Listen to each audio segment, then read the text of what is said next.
Now students, we will try to understand the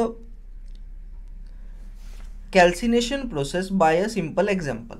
अब हम अपने कैल्सिनेशन प्रोसेस को एक सिंपल एग्जाम्पल के थ्रू समझने की कोशिश करते हैं। देखिए, ये तो हम समझ गए कि भाई कैल्सिनेशन प्रोसेस में हमारा जो कार्बोनेट ओर है उसको हमें कन्वर्ट करना है into the metal oxide. Metal oxide में उसको कन्वर्ट करना है। सो अगर हम एग्जाम्पल लेते हैं of the calamine, it is a ore of zinc carbonate. ये हमारा जिंक कार्बोनेट और जिंक का ओर है in the form of carbonate. It is a ore of zinc which calcined, that is heat strongly in the absence of air. मतलब हमने इसको सबसे पहले by the process of calcination heat किया in the absence of air to convert into zinc oxide. उसको zinc oxide में convert किया गया। नाउ अब जो ड्यूरिंग कैल्सिनेशन है, कैल्सिनेशन के ड्यूरिंग हमारे पास एक गैस भी इवॉल्व होगी विच इज़ वो carbon dioxide gas. Here in this method carbon dioxide gas is expelled और इसमें हमारे पास इवोल्यूशन होगी कार्बन डाइऑक्साइड की। Here we can see it by a simple reaction like zinc carbonate ZnCO3।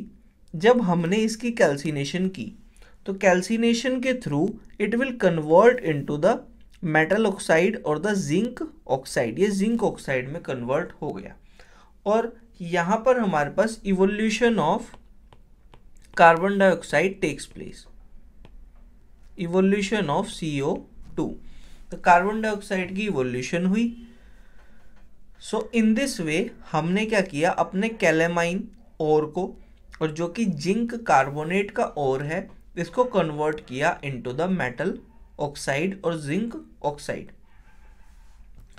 Similarly इसी तरीके से in the case of a carbonate ore of iron, अगर आयरन का कार्बोनेट ओर होगा लाइक वी हैव अ जिसका नाम है सिडराइट, तो इसमें भी FeCO3 and the ore of the calcium and a magnesium, और चाहे वो कैल्शियम का ओर हो या मैग्नीशियम का ओर हो, जिनका नाम हमारे पास हो सकता है जैसे dolomite which is a CaCO3 and MgCO3।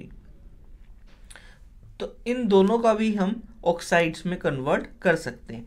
कैल्साइंड converts into oxide, it mean जितने भी हमारे पास कार्बोनेट रिलेटेड ओर्स होंगे उनको ऑक्साइड्स में कन्वर्ट किया जा सकता है bye the process of calcination. Here FeCO3 is converted into FeO और द आयरन ऑक्साइड। मतलब हमने यहाँ पर आयरन कार्बोनेट को कन्वर्ट किया, किसमें, आयरन के ओर को कन्वर्ट किया इनटू द आयरन ऑक्साइड और साथ में इवोल्यूशन हुई हमारे पास of carbon dioxide in this reaction।